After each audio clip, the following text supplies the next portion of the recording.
Good evening. It is September 9th, 2025 at 5:30 p.m. My name is Brian Travis. I am chair of the ACT committee. We're calling this meeting to order. I am sitting here with Sheila Picaro, my compadre, and Brian McGinnis is absent tonight. All right. So second order of business is announcements. Do you have any announcements? Seeing none, we will move on to comments. So comments, suggestions, petitions by residents, taxpayers, and visitors in attendance regarding items that are not on the agenda. Please be advised there's a 5-minute time limit, which is at the discretion of the chair in this case. Are there any public comments? Okay, seeing none, we will proceed to reports, starting with the quarterly report. Bill Mann. Thank you. I'll go quickly because I also have my budget after this. So I'll go as quickly as I can. So hopefully everyone does get the monthly reports that I sent to the council and to Sean and to Ramsey. I'm going to go through this pretty quickly. I'm going to skip some of these. Projects, the workstation upgrades are basically almost done. We're still working on AI integration and haven't had a meeting in a little while, but we're just slowly learning how to consider what to do there. And we're finishing up our Windows 11 upgrades. The Windows 11, Windows 10 is not being supported for security updates in the end of October. So we're going through that process now. And we're working with Parks and Recreation to work on their webpage at this point. We're just doing that slowly. We've completed the audio upgrades in the council chambers, the Agenda Meeting Management Center, which I didn't think would be done until actually next year with the boards and commissions. We really were able to speed that up. So we're actually completely on that now. Very exciting. The security access at the Chestnut Street Garage has been completed. There's 4 doors that were put on the Genetec system that we use up here, where the cards will let them in and track in and out. We were able to help the police and complete their in-car video and body cam installs this year. And now we're working with Nick and his team exploring a new potential financial solution for the finance department. So the past 3 months, we only had one unscheduled event. This is a big one. Unscheduled events are not good. That means someone has to come in, on the weekend, in the evening, something is not working globally, in the network. And on July 21, there was a Barracuda email gateway defense problem, which put email down between 4:30 in the morning and 10 a.m. I was very stressed out, but everything was okay. No email was lost, but that was a Barracuda issue. So I try to highlight here each month. I'm not going to read these, of course, but each month there's many things that happen with the IT department. They're not help desk tickets, that are not projects. They fall in the middle of these things, and they happen all the time. One of the things you can see in the yellow there, highlighted, anytime employees are hired, there's a bunch of onboarding that IT needs to do, everything from email to computers to security access and things of this nature. The Public Arts Commission actually did reach out to me in June, and we did a bunch of updates on their page. They did that proactively. In July, we helped our new building and housing director get everything set up for him. We installed a new access point in the police department for their in-car video solution out in the parking lot. What else do I have here? We installed a new wall display for the parking department. Hopefully they can use that. We can monitor cameras and calendar events and things of that nature. And we took delivery of 4 new handhelds for the parking enforcement officers. And then in August, we got them installed, set up. We did a bunch of organization in the Chestnut Street Garage and the Bicentennial Garage with networking equipment. I give Jeff a big congratulations for that. He really is organized, and he just could not stand looking at the mess that had been down there with equipment that's not even really ours, but it looks a lot better now. Did a great job there. We replaced the cameras in the lanes at the Chestnut Street parking garage. They had died, and we got new cameras in there. And we repaired there was a bad fiber connection at the Chestnut Street garage, meaning the cameras on the upper level were not working. And it took quite a ordeal to find someone who could fix a fiber line for us. But once again, Jeff took control of that one and got that done. Help desk tickets, typical, we did 73, an average of 73 each month. So between January and August, 576 help desk tickets that we have done. And as I always say, that's about 70% of the tickets that come in. A lot of them. Matter of fact, today we've had to help Court A with his monitors, as an example. Took us 2 hours, an hour and a half to fix them. Shouldn't have taken that long, but that never, I said that at the end of the day, I said, Jeff, that didn't even make it into the help desk program. So enough of that rant, I'm sorry.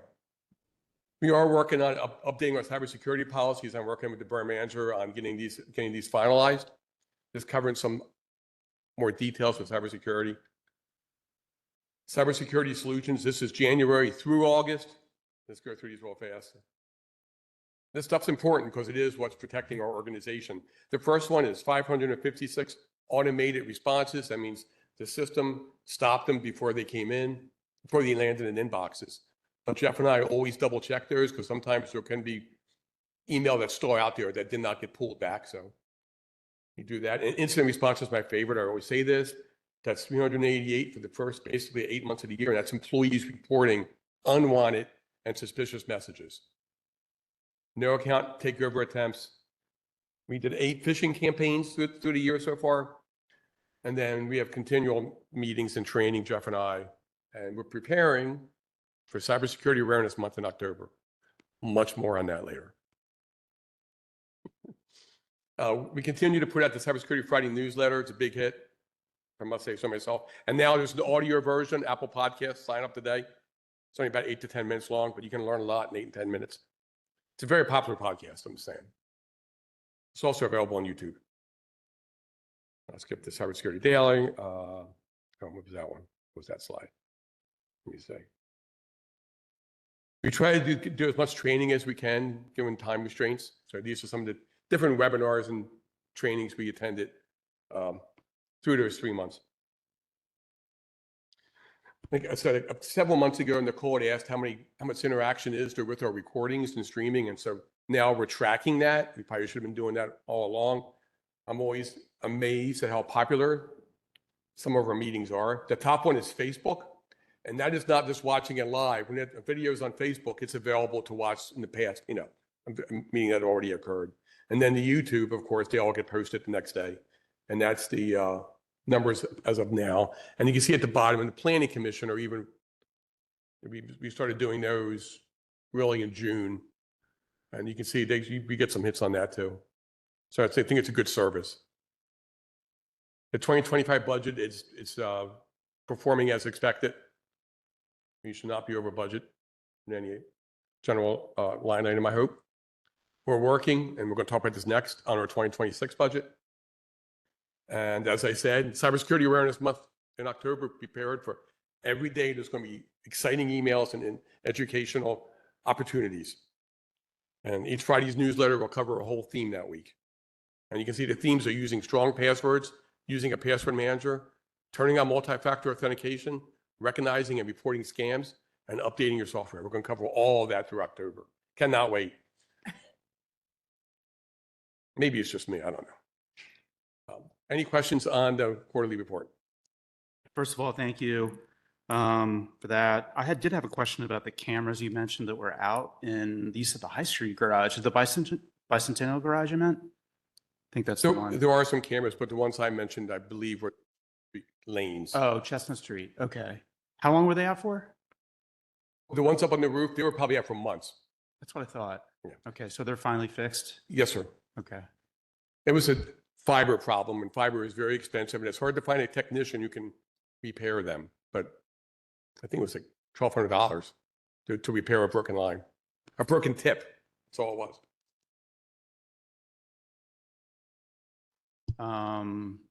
Public comment, Lillian.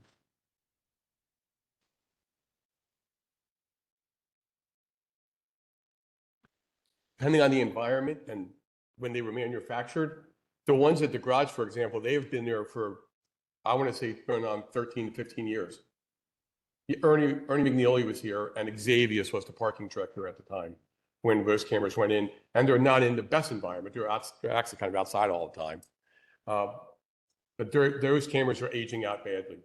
In here, you're talking, 10 years, 8 to 10 years. Same thing, outside cameras take a lot of abuse by the heat and the cold. We try to put good exterior protective devices on these things, the shelters. If you look at the cameras in this outside this building, they're on each corner, you'll see they're in very large shelters. But they age out 8 to 10 years probably if they're cared for, and we have tried to care for ours. And cameras are expensive.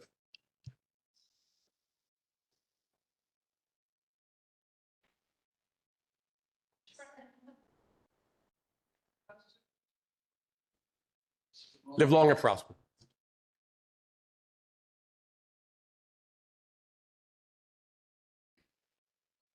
Any additional public comments?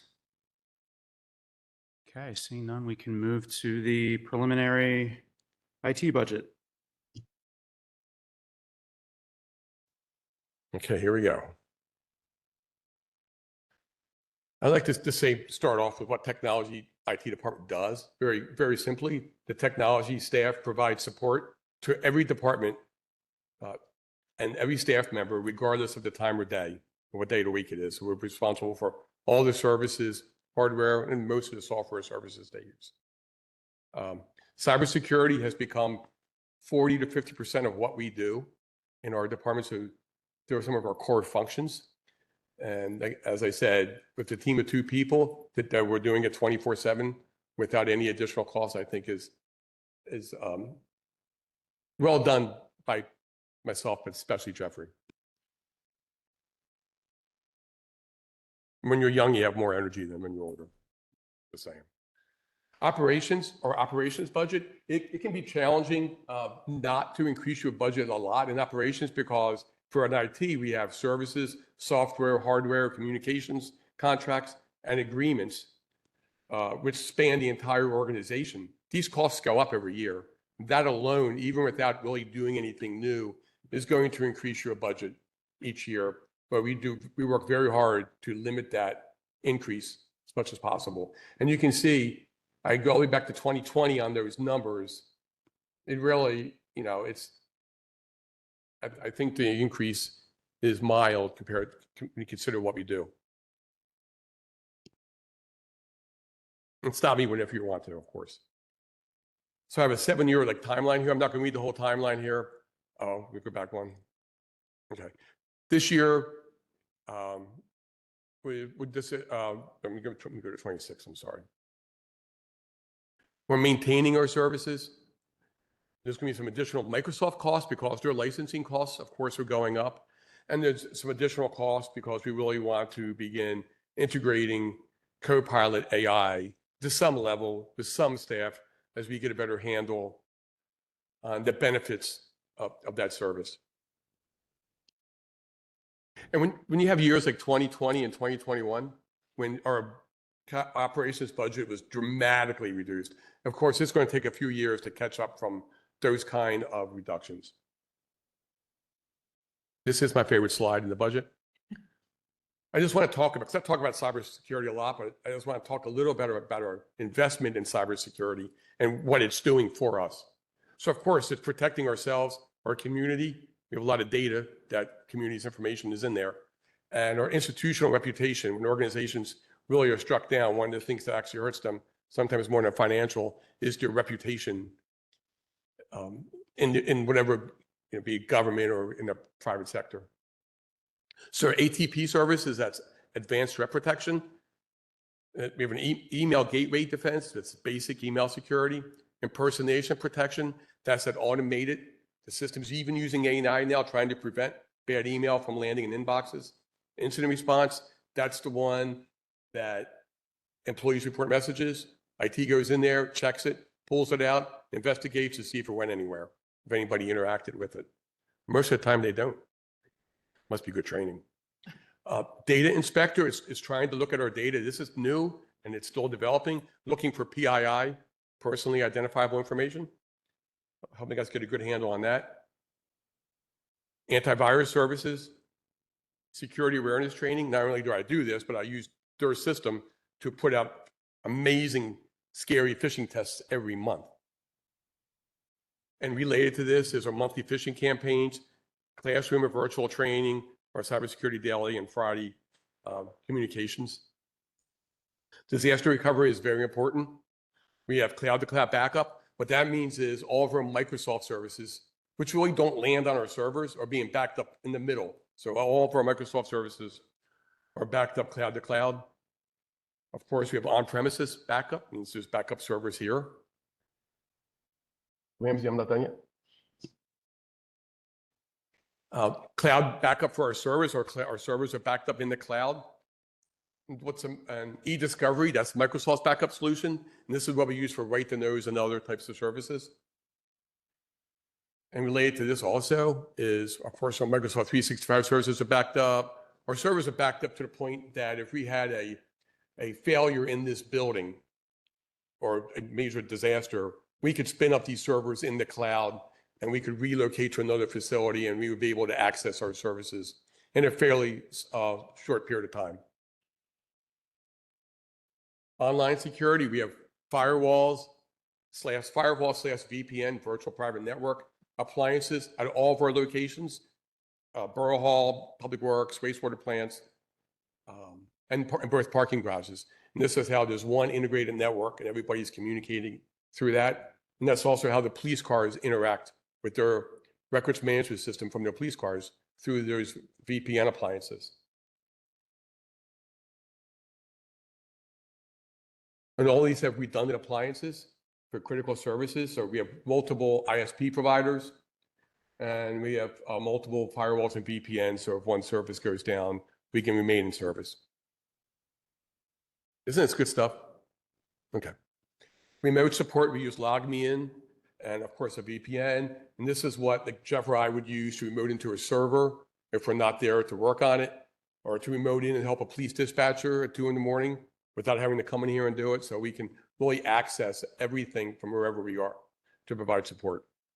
So we do spend a lot of money on cybersecurity, but it's critical to our organization, I believe. And then some real quick highlights. We have a continued focus on cybersecurity, of course, to the point that about 50% of our operational budget goes towards cybersecurity and disaster recovery. Smart planning and investment. We continue to replace equipment on a timely schedule, so we never get hit with a big bill at the end of the day and things are not failing on us all the time. We do it on a regular schedule. We're trying to continue improving our website services. Our agenda meeting management center, I believe, is a big part of that. And we'll continue doing those things next year. Continuing to explore AI. And of course, continuing to provide hardware support for all of our departments in the organization. This is just a quick look at the line item for operations. I'm not going to go through all those green little boxes. They were fun to make. They just kind of describe what's included in each line item. You can see there aren't a ton of line items we have. Even this year, Barb and I, we took 3 and knocked it down to 1. This made a little more sense.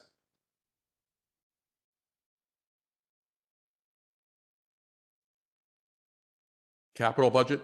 I do the same thing here. You can see from 2020, we literally had no budget. They removed it all. And this year we're at 62,000. Last year we were at 50. So unlike operations, we do have more control over the capital budget. So we can choose what projects to do or not do, right? So it's through smart long-term planning and strategy that we can reduce our capital control costs. I would say on an organization this size with a fully functional police department and wastewater plants and public works, a capital IT budget of $62,000 is pretty darn small.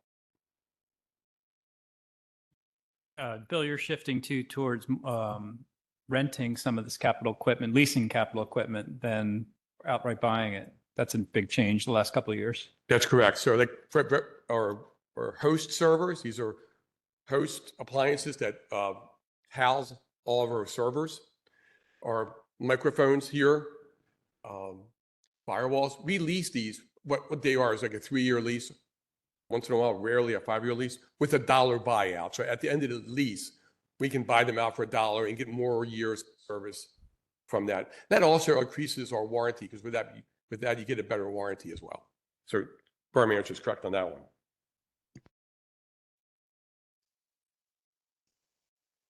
So capital, just again, I don't want to read through all these for you, but they're there. In 2026, this, as the Borough Manager mentioned, we have, these are coming, that 62,000 really is two things that aren't even happening next year. There are lease payments for the servers, and there are lease payments on the council audio improvements. In addition to that, our capital does include our ongoing scheduled workstation replacements. There's more than over 130 workstations in this organization. The police department alone probably has 40 or 50. So it's a constant churn, but you try to do it on a schedule. And of course, we're really, our big plan next year is for the camera consolidation with Public Works, wastewater, and this should occur borough administration. Meaning at Public Works, we have a camera solution that after we moved out of the Spellman building, we had all these cameras that we were using temporarily there. And Jeff and I put them down at Public Works. Up until that point, they didn't have any cameras. So that's a very on-the-fly, inexpensive solution. Over the past 2 years, we have put in a whole new camera solution at both wastewater plants. That's a much better, cost-effective solution. So our cost of capital next year will include putting new cameras in at Public Works. And then there's a few cameras in borough administration that are on the older solution that can be moved over. So there's one dashboard for everything. So that's one of our plans for next year. And here I just have another graphic of the capital projects going out through 2029. And I don't see any huge, next year I have it at $35,000. That could change, but that's kind of our plan right now.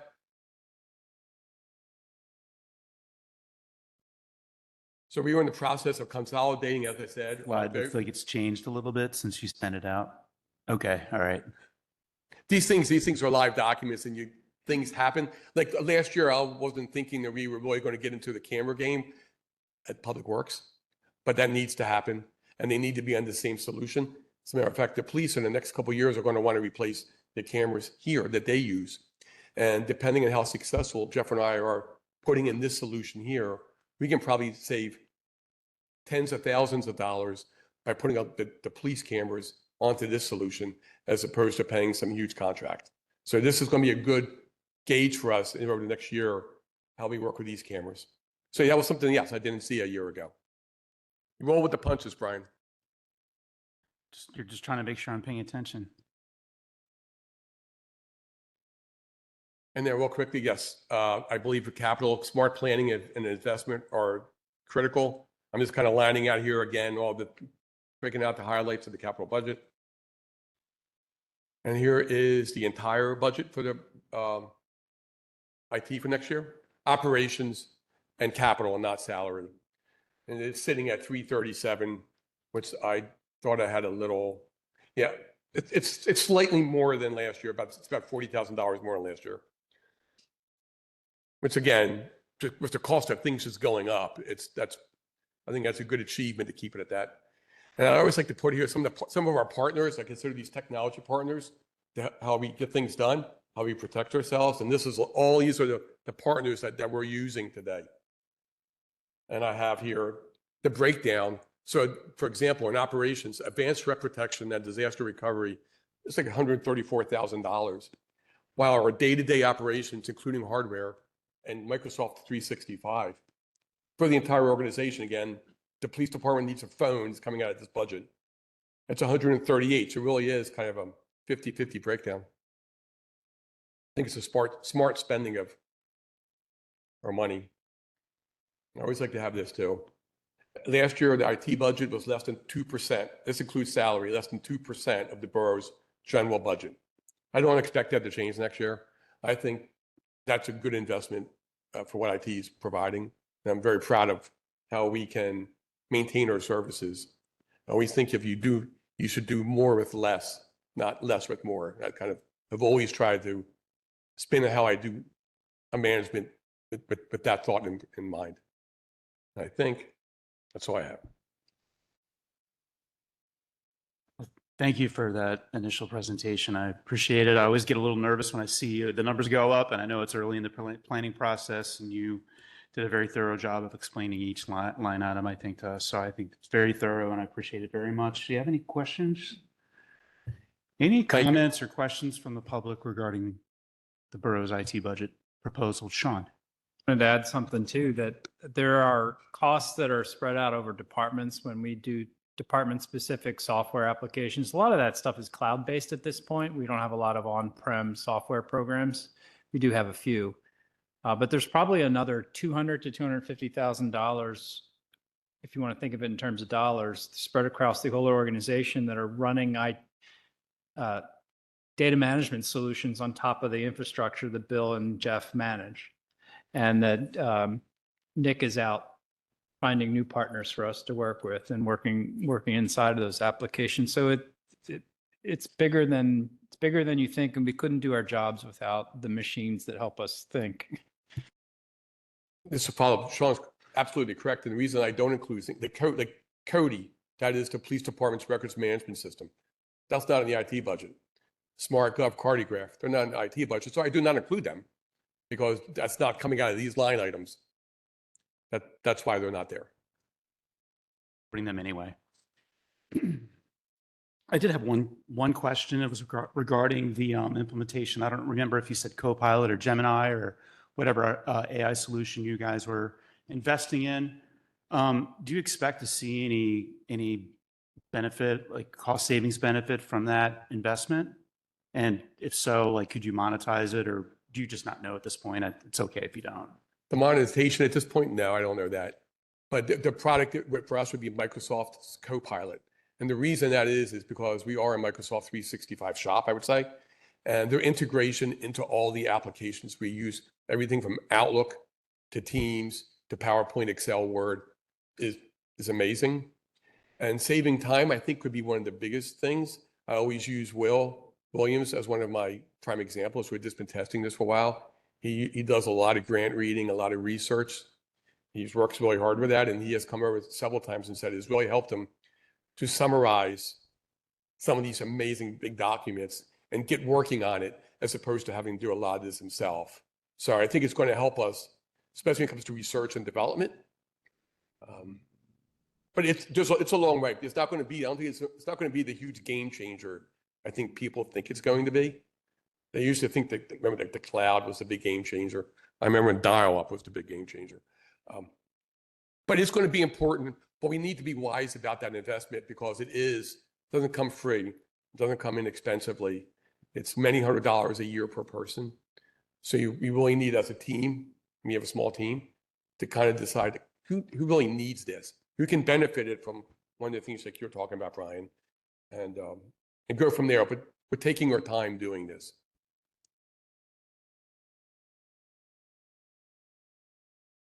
Okay, thank you. There are no other public comments. We'll move on to old business. The first item, and I was not in attendance at the last ACT meeting, was to approve the ACT August 2025 minutes. Did you see any discrepancies? Okay. They're approved.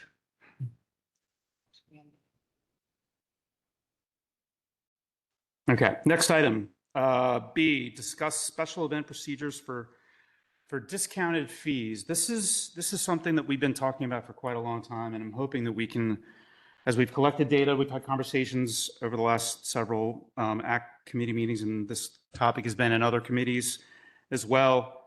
Hopefully we'll start to find some solution towards an answer to this. But I think one of the things that I would like to do, Bill, is if you don't mind, I sent you some exhibits, and these are just here for, might want to start with a different one. Not that one either. How about the one from North Carolina? This one here.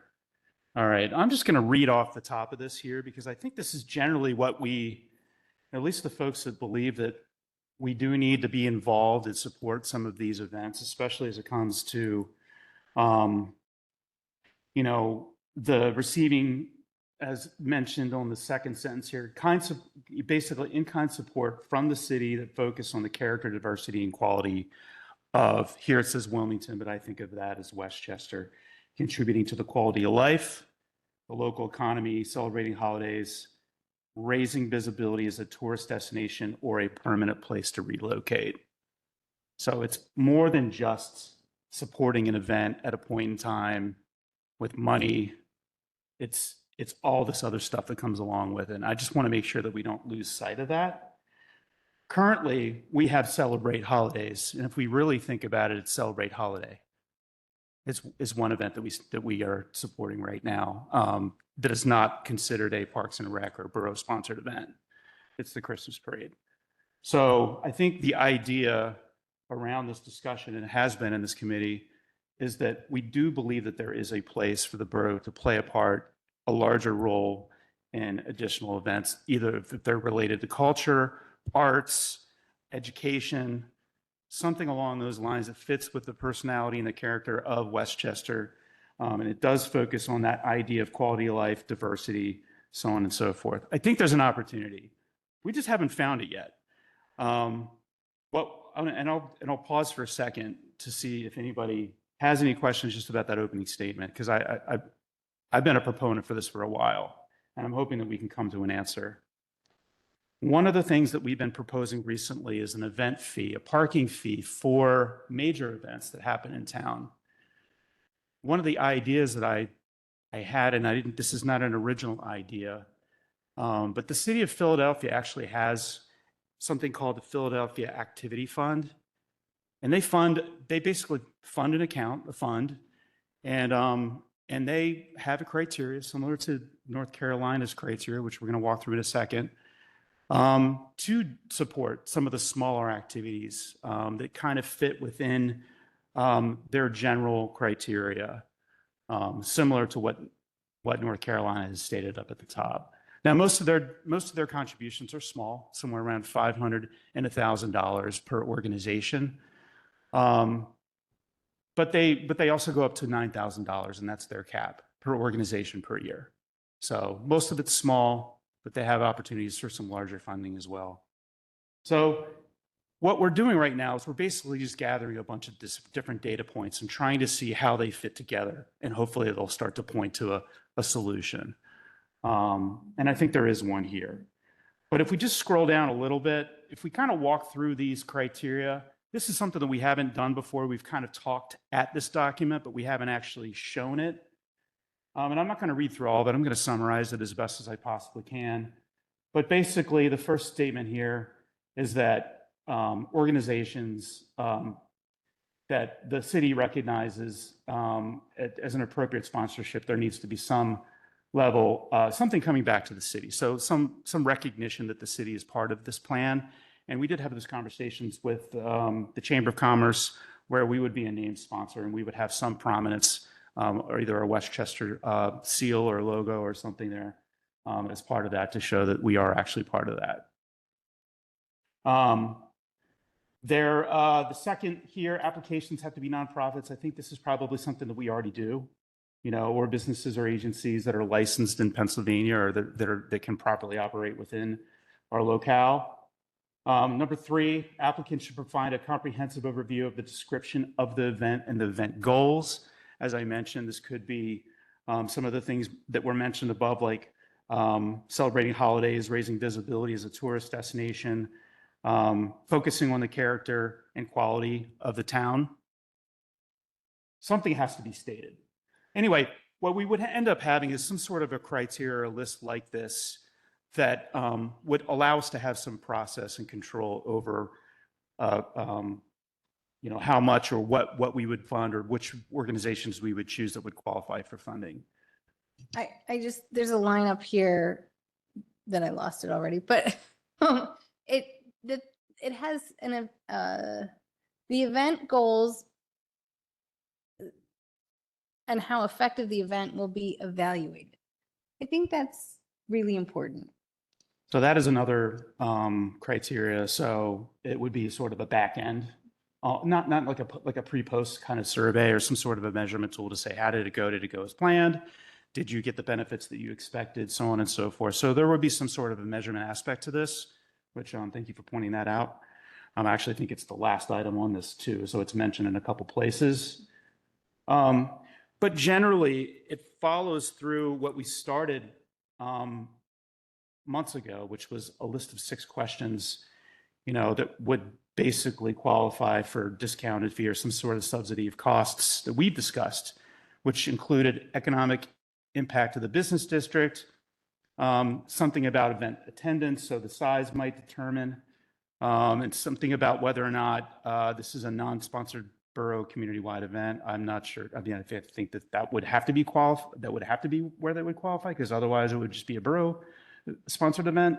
The closure, like what the footprint would look like, how big it is, basically how many people it draws into town and how many eyeballs would actually participate in seeing either the event and us as sponsor of.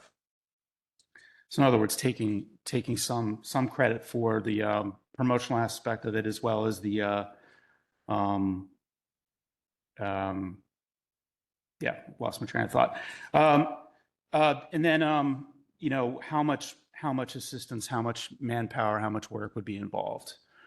But anyway, some of the ideas that I think we put in place so far around charging for event fees could end up helping subsidize some of these costs for maybe some of the lesser events. And I'm just going to throw a couple out there, and I don't know if this will work, not for Porch Fest or maybe Chili Cook-Off. But we have contributed to these events before. And I think there is a desire to have partnership with some of these events. So I think as we gather more information, I think we may end up having a sidebar working committee to start connecting these various pieces of data and put together a formal recommendation for how this might look like. How much we would fund, would it be on a sliding scale? With the Christmas parade, we pegged it to the police cost, which I think was actually pretty smart. It's the largest cost that we incur. It ties right back to public safety, which I think is one of the things we always are concerned about with these events. So maybe it has something to do with how much officer presence there needs to be as an idea, but that would just be a starting point. So I just wanted to open that up. I spent a little bit of time on this, obviously, thinking about it. And I just wanted to kind of go over some of my thoughts. Some of these are not new. They've just been kind of reorganized. You have any suggestions on this? I want to see this move ahead as quickly as possible so that we can have a system in place in time for a lot of the events that are coming up. So like the event season is upon us.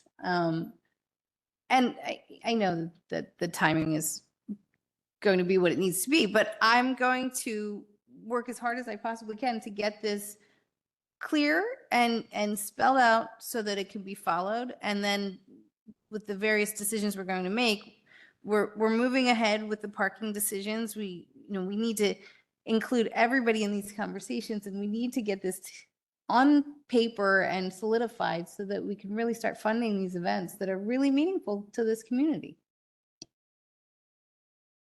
Yeah, that's a great point.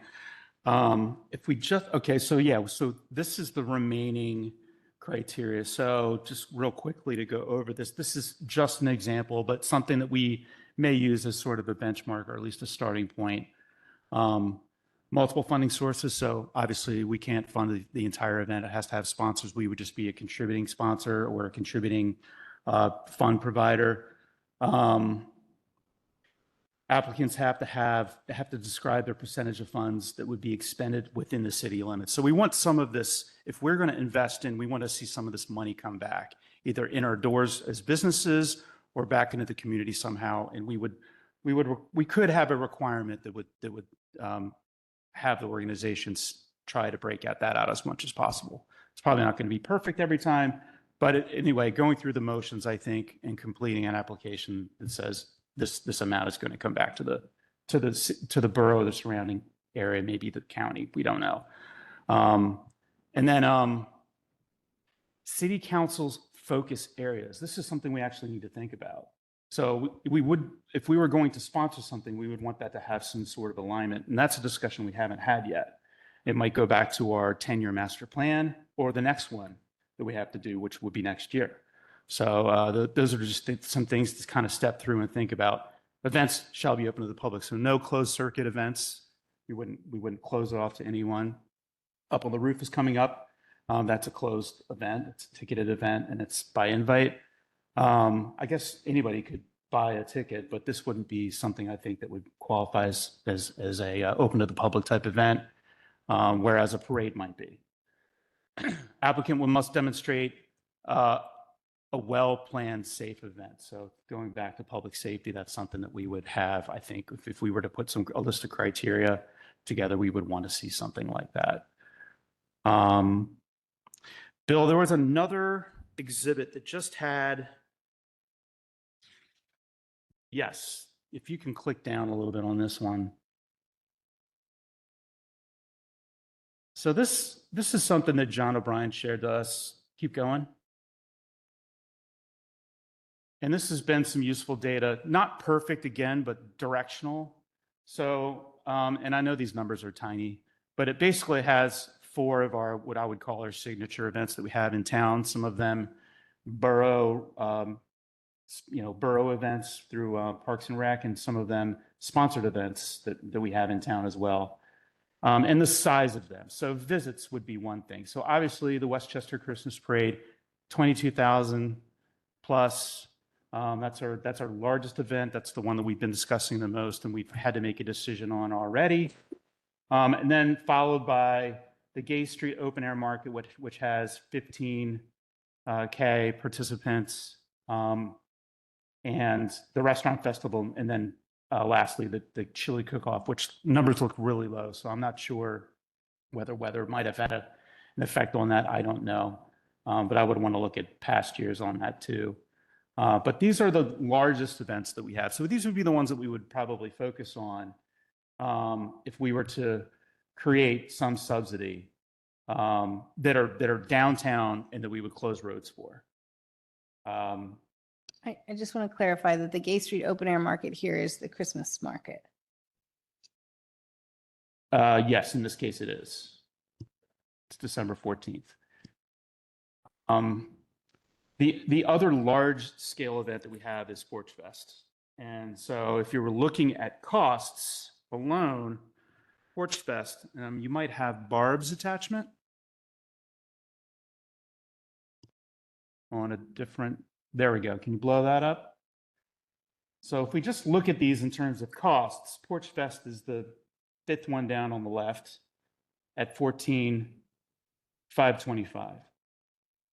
Chili Cook-Off, even though those numbers showed a really low participation rate, is a fairly costly event, at least for this year. This is an estimated cost for 2025 at $16,000. That pretty much rivals the Christmas parade in terms of the cost. So I'm not sure exactly what the difference is here in terms of what's driving that cost.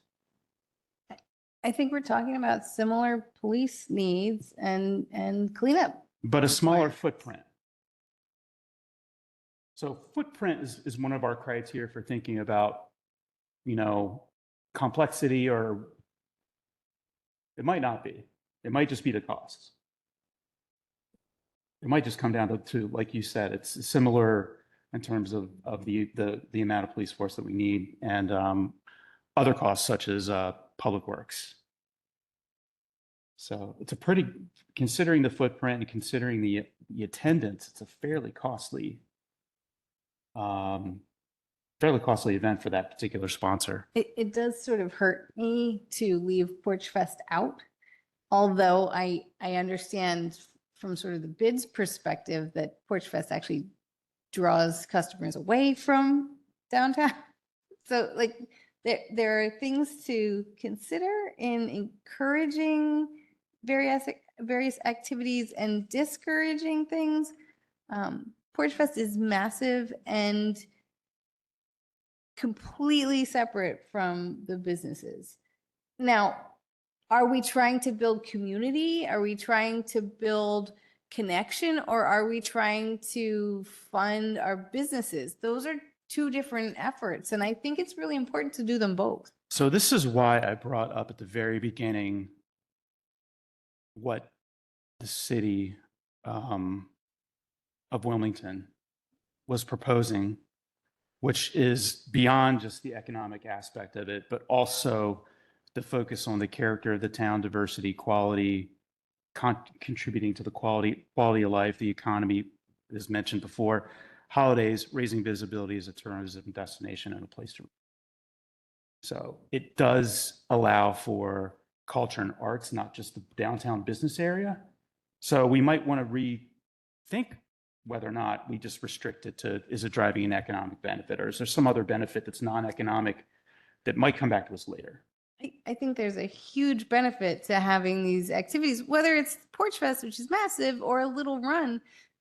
Our community, our little tiny borough has a lot of events, and I want to see more.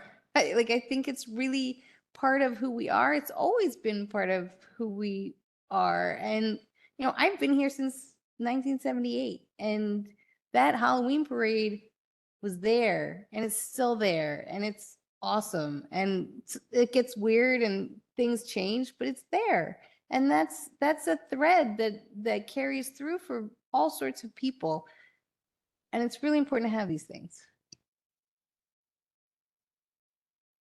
So I think what we'd like to do is maybe pull a working group together with this committee and potentially parking, at least you're on parking. But maybe Lisa would like to participate in a sidebar group to really just get together and start to connect some of these pieces of data that we have to see if we can come up with a solution. We might not, and we may end up landing on it's just the Christmas parade, and that would be fine. But I think there's been enough interest and discussion around this to warrant. We can't solve it unfortunately, we can't solve it all in these committee meetings. It's just too much I discussion. want to also point out that Yeah. that we have funded other events beyond the Christmas parade. We act like we don't, but we do. We regularly give money back to the bid for all sorts of things that they're doing as well. So I don't know why we're talking about only funding the Christmas parade. I know that's a conversation that's come up. I think it's nonsense. I think it doesn't align with anything in our past and shouldn't be our focus in the future. Yeah, it's just not quite as visible because it's buried into the bid budget. And same thing with the Parks and Rec budget with all their police and. But John O'Brien comes here and asks for money and we give it to them. Correct, but we may also consider how we fund those other events to make them a little bit more transparent. We and have to. equitable. I agree. So we'll probably have finance involved in this discussion as well. I want to open this up to public comment.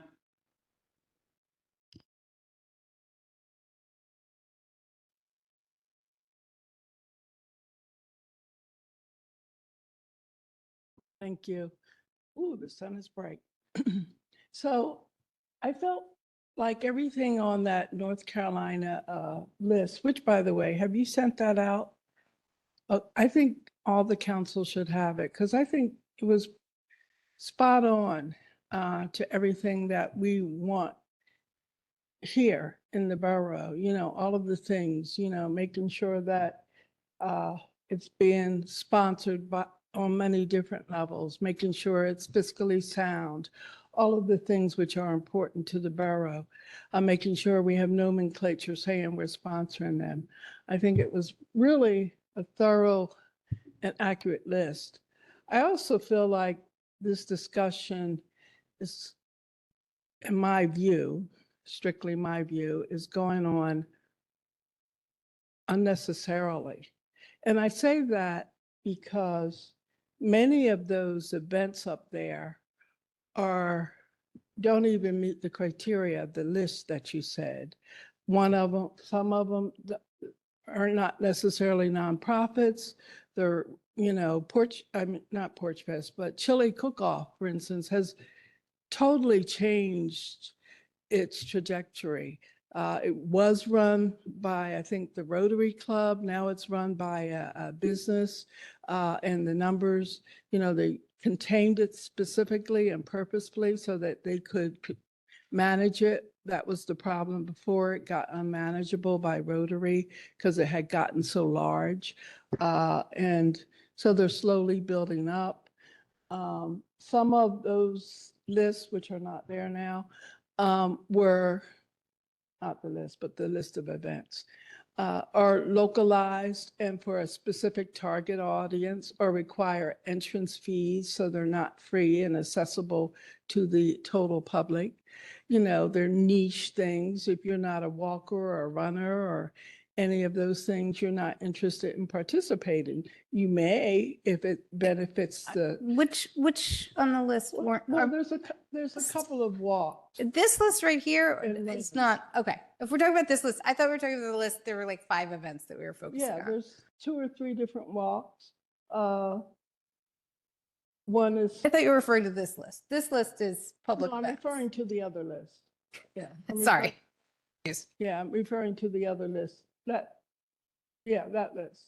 You know, if you don't eat hot dogs, you don't eat hot dogs. I mean, they're niche things. So again, I've said this before, and to your point, we have supported all of these groups, many of these groups. I won't say all of them because I don't know about the hot dog eating contest, but many of these groups, we supported them monetarily or through parking. We've supported them. So the borough has done what the borough has done. And now that we're kind of trying to draw a line in the sand and say when we're supporting and when we're not, all of a sudden it's this crises, this extensive conversation. And I would say, like I've said before, repeatedly, that I think you really can't compare these localized events to the Christmas parade, which does invite everyone to come, which invites all people to, you know, to engage in Christmas, you know, if they want. Can I- Sometimes it's believers, sometimes it's not, Right. but they like a parade. So I think you really can't compare the two. And I heard you say something about subsidizing these events through parking. Again, I would reiterate that parking needs to stay with the borough. It's one of the few fundraisers the borough can engage in. And we should not be giving away our parking money to subsidize anything, period. We just shouldn't do it because there's many ways that we need to keep money, reasons we need to keep that kind of money in-house. And I don't think you should should utilize it to give to organizations. There's just so much going on in Westchester and in parking now that I don't think that should be something that you say, oh, let's subsidize this event through a kickback with parking. I just don't think that should continue forward like we've done in the past. Whatever parking decides to charge for special events, whether it's $10 or $15 or $20, that should be money that's kept inside the borough. I think I agree with not using the parking funds directly. I did that to try and fund some of these events because we didn't have something in place. I did that very intentionally, hoping that we could come together and figure out something better. And I think what is being proposed now is having a separate fund that is funded by parking because that is the money that we have. We don't have money to fund, to systemically fund events. It's just not a priority of the borough. And I really wish it would be because it But- really matters to our borough. These, I think you've kind of missed 2 very important things. One, the borough has a lot of events it funds. It totally pays for. Look at the list, Westchester Borough events.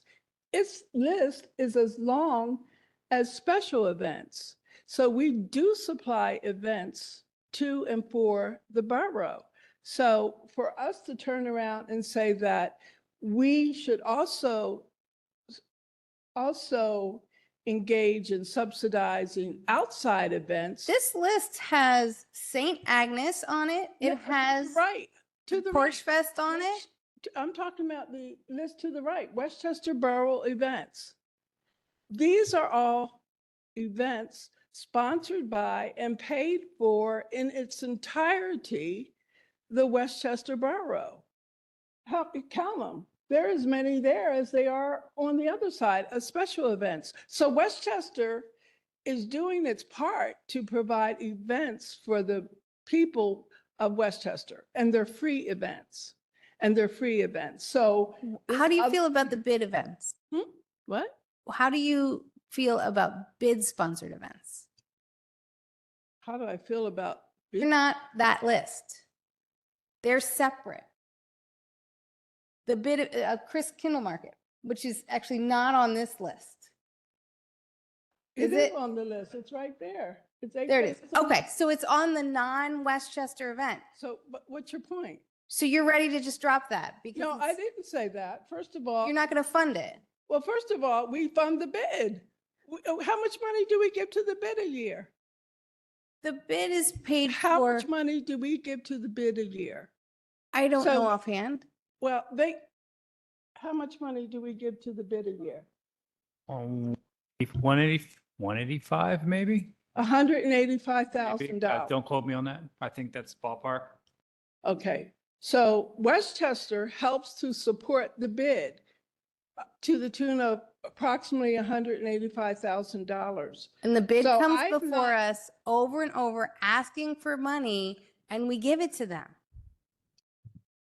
Yeah, and we give them $185,000. But if we had a system in place where it was systemic, the way we supported them, rather than letting them piecemeal pick and the Christmas parade come and cry and beg for money, we could have this under control in a managed system rather than waiting for them to come.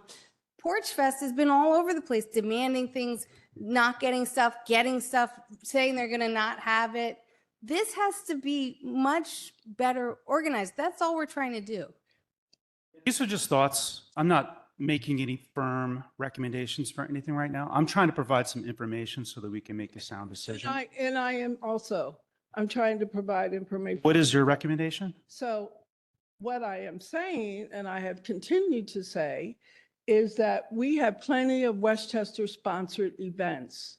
The only thing that makes the Christmas parade different, A, is its size, because, you've got 5,000 people at the most coming to each of these other events, whereas you have, 15. The next one's down are 15,000. excuse me? For Who has 15,000. 15,000? If you go back to the other list, It said It's- 22,000 people came to the Westchester Christmas right, parade. and then 13,000 and 15,000, For who? 13,000 visits for who? the restaurant festival, 15 for Chris Kindle Market. The Chris Kindle Market, Gay Street Open Air is Chris Kindle Market, 15,000. Okay. And you're 15,000. not going to support that. No, don't put words in my mouth when I can do that very well, because I did not say that. So, and I'm not suggesting that. What I am suggesting is if we're going to fund them, you need to look at another way beside parking. So let me be real clear, because you want to give away the only fundraising money we have to do this. And if you want to figure out some magic way to fund different events, first of all, I don't think you need to fund all those. Those are privately run events. Most of those were privately, specifically run events, except for the bid, who we do fund to the tune of $180,000+. We give them money. And you mean to tell me they have 15,000 people there and they needed 8,000 from the borough? Was that what that figure was about? No, that's not at all what we were talking What's about. that about then? Because, I don't know. We kind oh, of okay. took over the conversation and 'Cause I now I wasn't don't really really understand talking where we about- are. So I wasn't really talking Okay. about the bid. I tell you what, is there mentioned anybody, the bid. gentlemen, do you have a public comment also? Thank you.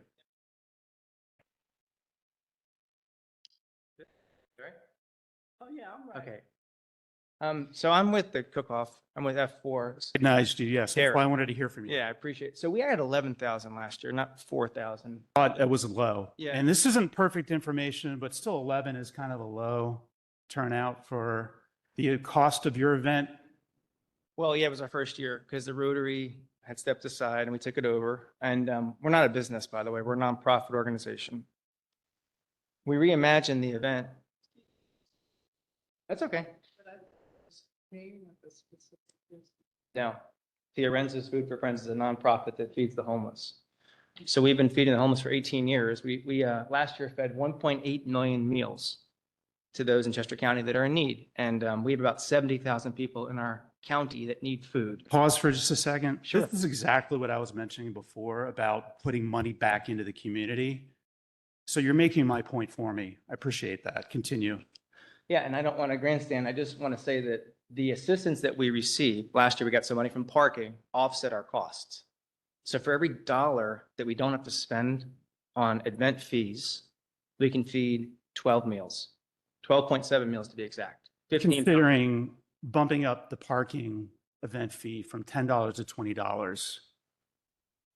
I don't know what we would do with the remainder here, but So- this is what I'm talking about. We're Like, the cons- economics We're actually considering would. bumping the 10 to 20, but we also don't want to have what we're giving, I don't want to have what we're giving our event sponsors a direct correlation to the number of cars parked in that particular time period, because that's why we're here. The Christmas market, we charge for a certain, or not the Christmas market, the Christmas parade, we charge for a certain period of time, and they're all upset because they didn't get the money they were expecting because of the number of the cars that were parked there. I don't want to see that happen again. So I know that you guys have been emailing me and I've been like, because I want, this is like a little convoluted. I feel like I want to sponsor you very, very much, but I want to do it in a systemic way that's going to be much more stable and consistent. Yeah. Yes, I want to increase parking revenue on those particular days, but I don't want to give you money based on the 3 cars that were parked versus the 1 car that was parked. I just Well, think you have that's to figure nonsense. out how you want to give the money. The point is to understand the way the event is being run now is different than the past. So North Carolina, you cited 6 specific things, and one of them was community impact. Well, he had 6 that I wrote down. So if there was 4 others I missed, then I missed them. But at least of the ones you mentioned, community impact. So we're raising funds that are being used here in Westchester. And we're feeding people that are hungry and homeless in Westchester. And the entire event is now reimagined around hunger awareness. So the entire month of September is Hunger Action Month. We're doing food drives with local businesses in Westchester that all support the Westchester Food Cover. And it culminates that day. Any extra chili goes to the Salvation Army, goes to the Safe Harbor, and it creates awareness. Creates awareness for our community, volunteer opportunities. We've also opened up the event. So any nonprofit organization in the area can now have a table for free at our event for exposure to recruit volunteers, regardless of their cause. That was never in existence before. So we've done a lot to make sure that we're giving back to Westchester to support this community. That's why we saved it. My goal is to spread it so we can create awareness for hunger and food insecurity.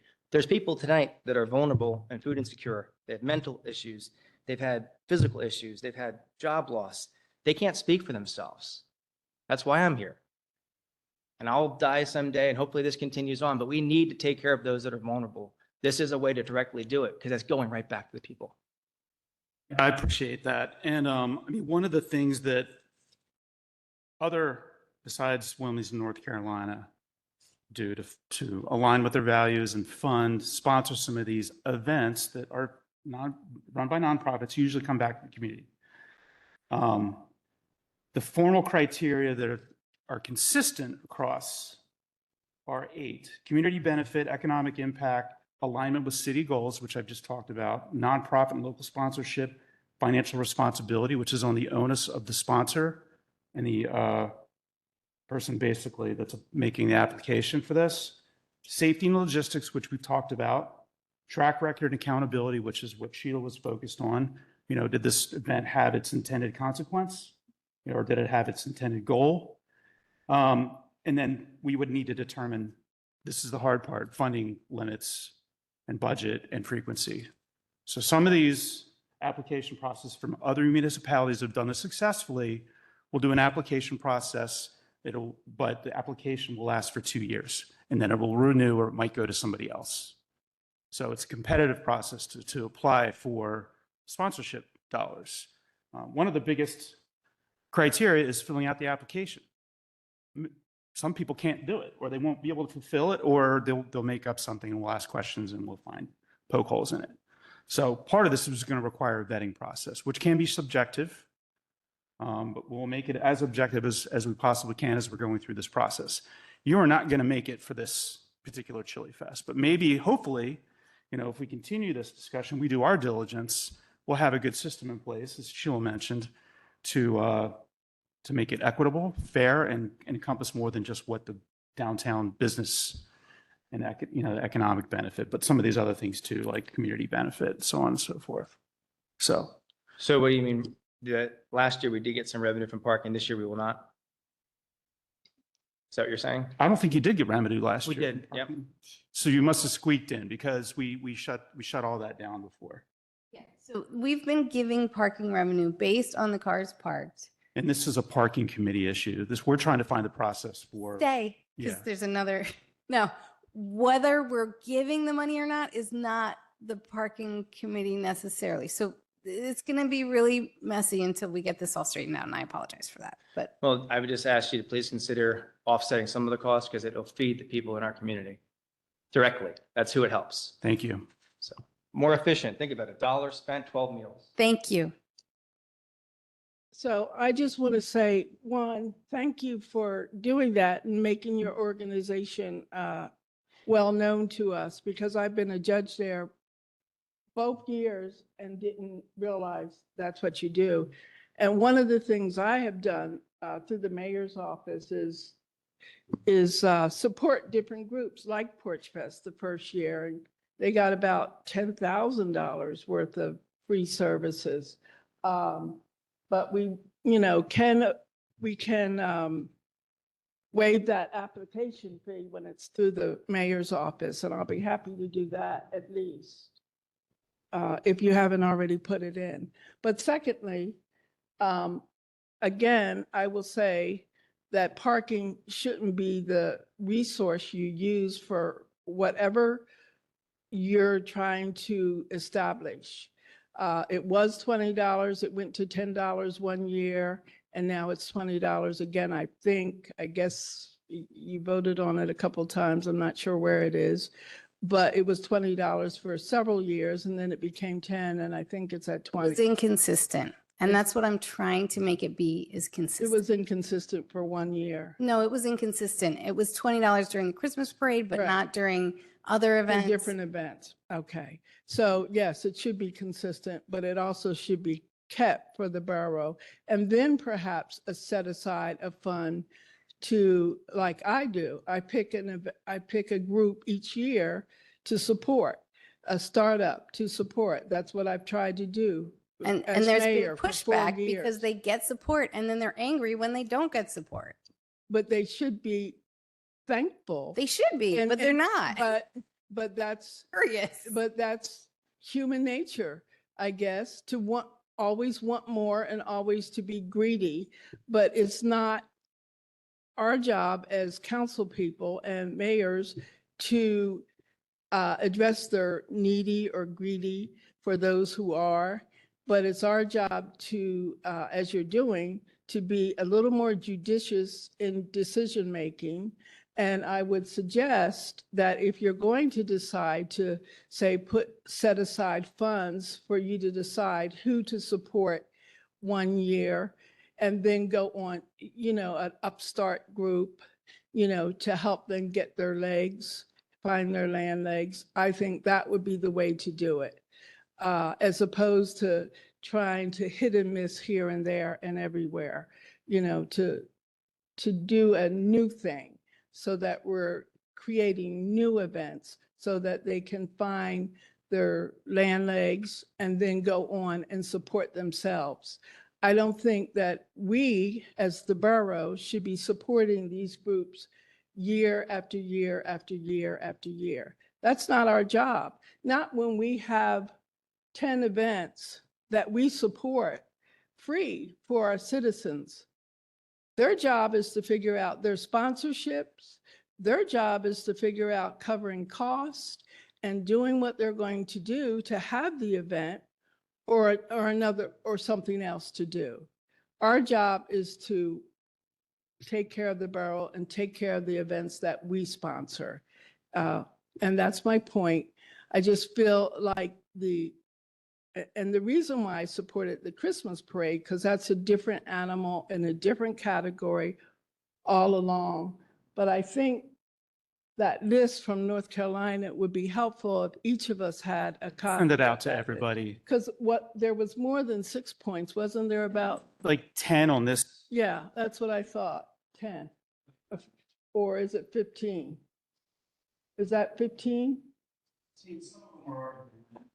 Okay, so.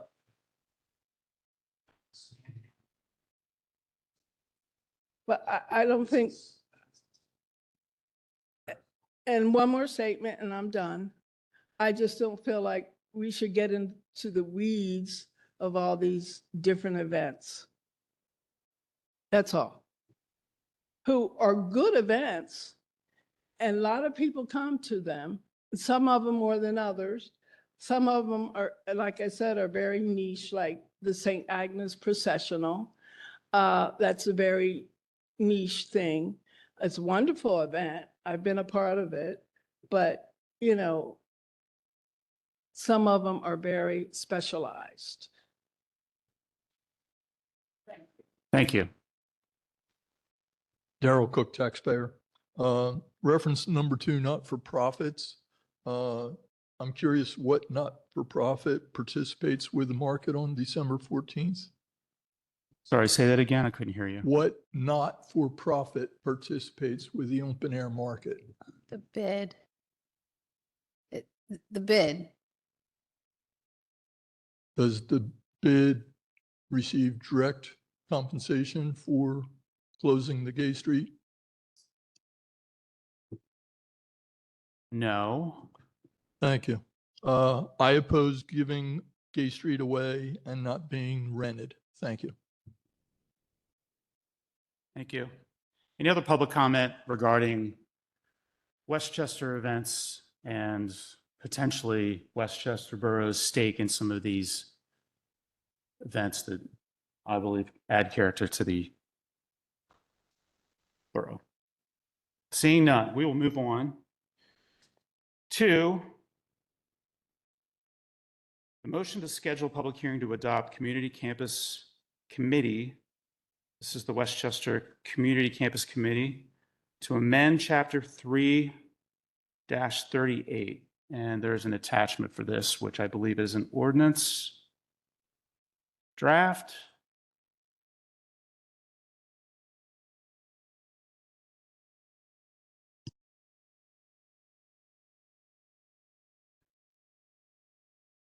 And there's red lines. There's changes on this, actually. Bill, if you don't mind scrolling down. So here's a few ads, and I don't believe there's anybody from the WCCCC here tonight. There's a lot of Cs, and I know they wanted to change the name, but this is a descriptive name. As we mentioned before, all of our committees are descriptive.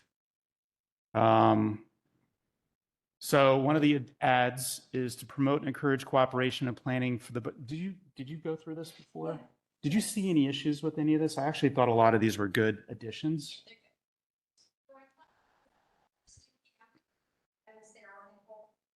CCC collaborated on this ordinance based on the. Yeah, I like it. It expands a lot of the duties that are actually by borough residents. So I thought that was a good move since I've been to these meetings before, and they have been, in some cases, very dominated by university participants and not borough. So I thought a lot of these were good. And then the additional change that I was just going to summarize was the Westchester University would like to have some more input into some of our events, which we just talked about for way too long, and helping plan and be part of that coordination. And I thought that I think would be great cooperation. So I didn't see anything in here that stuck out to me. So I would recommend this to be voted on in the work session. 2-0. Thank you.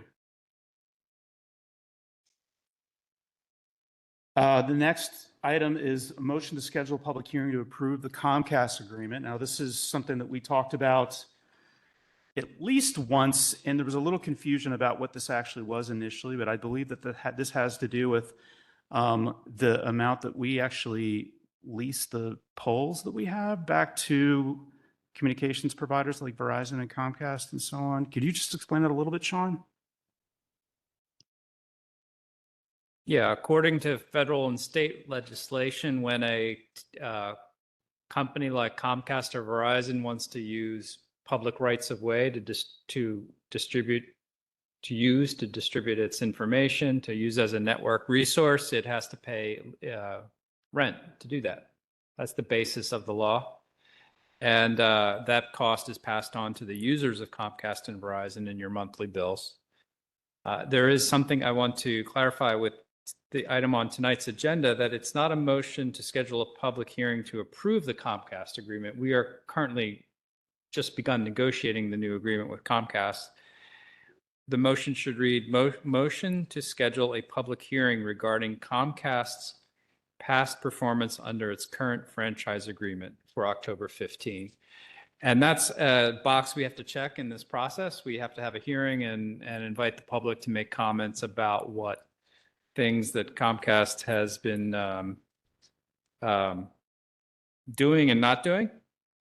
And some of those benefits that can be negotiated are strong and enforceable customer service standards, state-of-the-art system, protection of the public rights of way, the fee itself, reporting requirements for the cable operator, and legal protections for the borough, among other things that are mentioned in the memo I received.